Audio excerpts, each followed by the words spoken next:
Pattern in chief Pakistan Tehreek Insaf بذریعہ بہن علیمہ خان صاحبہ کے سگنیچر آخری صفحے پر. یہ عمران خان صاحب کا خط ہے. عاصم منیر صاحب کا نام لکھ کر عمران خان صاحب نے سپریم کورٹ آف پاکستان کو دے دیا ہے. کیا ہوگا، یہ کب سنی جائے گی، کیسے سنی جائے گی؟ سپریم کورٹ آف پاکستان میں کیس لگانے کے لیے جو کمیٹی ہے وہ بھی 26ویں آئینی ترمیم کے بعد جس طرح سے ہمارے سامنے معاملات ہوئے ہیں اس طرح سے بنا دی گئی ہے. اور اب یہاں عمران خان صاحب نے جو باتیں کی ہیں ان باتوں میں ایک بہت بنیادی بات، یہ جو عمران خان صاحب کہہ رہے ہیں نا کہ میرا کیس سنا نہیں جا رہا، میں نے صبح کی ویڈیو میں بھی آپ کو بتایا کب، کچھ 17-18 جنوری، تقریباً 8 مہینے، پورے 8 مہینے پہلے عمران خان صاحب کے القادر کیس کا فیصلہ آیا. پھر اس کے بعد اپیل میں گئے، چلیے نہیں سنی جائے گی، پورا سال نہیں سنی جائے گی، یہ ہمیں خبر کے ذریعے پتا چل گیا. پھر اس کے بعد سزا معطلی میں گئے. ایک تو فیصلے کو چیلنج کیا تھا، سزا معطلی میں گئے تو سزا معطلی کی درخواست بھی عمران خان صاحب کی مہینوں سے نہیں سنی جا رہی، اور سنی بھی گئی تو وکیل بدل دیا، پھر وکیل بدل دیا، وکیل کی طبیعت خراب، عدالت کی چھٹیاں، یہ سب کچھ عمران خان صاحب کے کیس میں ہوا. میں نے آپ سے کہا ایک سویلین کی اوقات، عمران احمد خان نیازی ایک سویلین ہے، ایک سویلین کی اوقات آپ نے دیکھ لی. اور اب آپ دیکھیے آج کیا ہوا ہے. جو general retired chairman P T A Hafeez ur Rahman sahib ہیں، ان کو جسٹس بابر ستار نے فیصلہ لکھا عہدے سے ہٹایا جاتا ہے. یعنی وہ عہدے سے ہٹائے گئے، تصور کر لیے گئے، فیصلے کے مطابق ہٹا دیے گئے، ہٹائے نہیں گئے. پریکٹیکلی فیصلہ آیا 100 صفحات کا.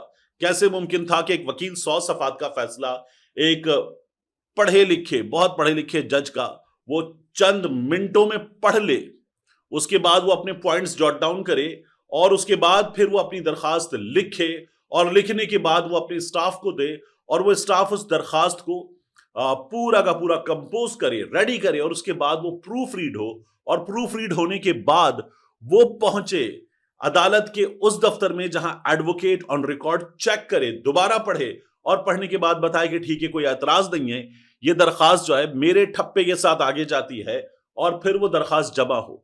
کیسے ممکن تھا کہ یہ کام چند گھنٹوں میں کر لیے جائے؟ کچھ 3:45 ساڑھے 3 بجے کا واقعہ تھا، بابر ستار صاحب کا فیصلہ، اور عدالتی وقت تقریباً ختم ہو جاتا جب یہ فیصلہ آیا تھا. فوری طور پر انٹرا کورٹ اپیل دائر ہو گئی کیونکہ جنرل صاحب سامنے تھے. پھر اس کے بعد انٹرا کورٹ اپیل دائر ہونے کے بعد لگ گئی کیونکہ جنرل صاحب سامنے تھے، اور جسٹس بابر ستار صاحب جو ان ججز میں شامل تھے جنہوں نے یہ بتایا کہ خفیہ ادارے ہمیں ڈرا دھمکا رہے ہیں، ان جج صاحب کے فیصلے کو اسلام آباد ہائی کورٹ میں نئے لائے گئے ججز، غالباً 11ویں اور 12ویں نمبر پر موجود ججز، اتنا بڑا معاملہ نئے ججز کو نہیں دیا جاتا، ان کو دیا گیا، اور انہوں نے فوری طور پر جنرل صاحب کے بارے میں جسٹس بابر ستار صاحب کا سنگل بینچ کا فیصلہ 2 جج صاحبان نے وہ ختم کر دیا، اور جنرل صاحب کو ان کے عہدے پر بحال کر دیا گیا ہے. ایک جنرل صاحب تھے تو جنرل صاحب کا کیس چند گھنٹوں میں لگ گیا. ایک سابق وزیر اعظم پاکستان کی سب سے بڑی سیاسی جماعت کا، وہ اپنا کیس 17 یا 18 جنوری سے لے کر بیٹھا ہوا ہے، اور اب تک اس کا کیس لگایا نہیں جا رہا. وہ کیا کرتا ہے؟ وہ اپیل کرتا ہے، پھر وہ سزا معطلی کی درخواست دیتا ہے، پھر وہ سزا معطلی کی درخواست سن لی جائے درخواست دیتا ہے، پھر وہ ایک درخواست دیتا ہے کہ میں نے یہ درخواست دی تھی کہ میری درخواست سن لی جائے، یعنی چوتھی درخواست، اور پھر بھی کچھ نہیں ہوتا. پھر اس کے بعد وہ عدالت دوبارہ آتا ہے، اس کی بہن چیف جسٹس کے چیمبر میں پہنچ جاتی ہیں، پھر بھی کچھ نہیں ہوتا، اور پھر اس کا خط سپریم کورٹ آف پاکستان کے چیف جسٹس تک پہنچتا ہے، اور کہا جاتا ہے میرا کیس سن لیا جائے. یہ ایک سویلین کا معاملہ ہے. اب یہاں سے آگے کیا ہوگا ہم دیکھیں گے، کیونکہ ہمارے ہاں ہے ایک عدالتی پالیسی. کہاں ہے عدالتی پالیسی؟ جنرل حفیظ الرحمان صاحب کے کیس میں. کہاں ہے عدالتی پالیسی؟ یہ جو جج صاحبان ہیں جن کے بارے میں سپریم کورٹ آف پاکستان نے جب سرفراز ڈوگر صاحب کا معاملہ تھا فیصلہ دے دیا، تو پھر وہ عدالتی پالیسی کہاں ہے؟ چیزیں کہاں ہیں؟ وہ نہیں سنی جا رہی، کیونکہ نظام ایک عجیب سے انداز میں اس وقت تقریباً جکڑا گیا ہے، اور اس جکڑے گئے نظام میں یہی سب کچھ ممکن تھا جو ہو رہا ہے. اس نظام پر خبر دینے والے خبر بن رہے ہیں، چاہے وہ سمینہ پاشا ہوں یا کاشف عباسی صاحب ہوں یا دیگر صحافی. یہ سلسلہ مسلسل جاری ہے. اس ویڈیو میں آخری چیز، یہ جو معاہدہ ہوا ہے، میں نے آپ سے کہا کہ بہت اچھا معاہدہ ہے، زبردست کہ پاکستان اور سعودی عرب کے تعلقات میں ایک نئی پیش رفت ہو جائے اور ایک نئی جہت ہمارے سامنے آ جائے، ایک نیا لیول آ جائے، اچھی بات ہے. اور بعض لوگ کہتے ہیں کہ یہ تو حکومت ہی ناجائز ہے، اس حکومت کو کامیابی ملے کیوں؟ میں کہتا ہوں نہیں، اس سے زیادہ ناجائز حکومت بھی ہو، لیکن اگر وہ کامیاب ہو جاتی ہے اور پاکستان کا غریب محکوم پسا ہوا ایک انسان، اس کے لیے کچھ بھلا ہو جاتا ہے معاشی طور پر، تو میں تب بھی کہوں گا ہو جائے. میں اس حکومت کے ناجائز ہونے کے نتیجے میں ایک غریب جو پس رہا ہے مزید پسے، یہ بات نہیں کروں گا. میں تب بھی کہوں گا پاکستان کا، پاکستانیوں کا کچھ بھلا ان کے ہاتھ سے ہوتا ہے تو ہو جائے. مگر آپ ایک چیز دیکھیے، انصار عباسی صاحب نے ایک ٹویٹ کیا اور کہا کہ جلے سڑے ٹویٹس آ رہے ہیں اور پیغامات آ رہے ہیں کہ یہ جو ہوا ہے یہ اچھا نہیں ہے، اور اس پر کچھ لوگوں کو مرچیں لگ رہی ہیں کہ پاکستان کے وزیر اعظم شہباز شریف کو، فیلڈ مارشل صاحب کو یہ کامیابی مل گئی ہے. کچھ سینئر صحافی، کچھ مخصوص صحافی، تمغہ یافتگان، نوکری یافتگان، تھپکی یافتگان یہ بتا رہے ہیں کہ کچھ لوگوں کو، اور ان کو عمران احمد خان نیازی سے جوڑا جا رہا ہے، تکلیف ہے. میں نے تو پہلے کہا زبردست ہے. میں نے آپ کو گزشتہ ویڈیو میں بھی 8 پوائنٹس تمام چیزیں تفصیل کے ساتھ بتائی تھی، زبردست ہے. لیکن کہاں تھے یہ سینئر صحافی؟ کیا وہ پاکستان کا معاملہ نہیں تھا؟ جب محمد بن سلمان پاکستان آ رہا تھا تو بڑے بڑے صحافیوں نے، یہ تصویر آپ دیکھ رہے ہیں، بڑے بڑے صحافیوں نے جمال خاشقجی کی تصویر لگائی تھی اور محمد بن سلمان سے سوال کیا تھا کہ قاتل ہے تو یہ قاتل پاکستان کیوں آ رہا ہے؟ یہ حکومت ایک قاتل کو پاکستان کیوں بلا رہی ہے؟ آج وہ تمام بڑے بڑے صحافی کہہ رہے ہیں کہ پی ٹی آئی والے اور عمران خان کے حامی صحافی جھوٹ بول رہے ہیں اور اس معاہدے پر ناخوش ہیں.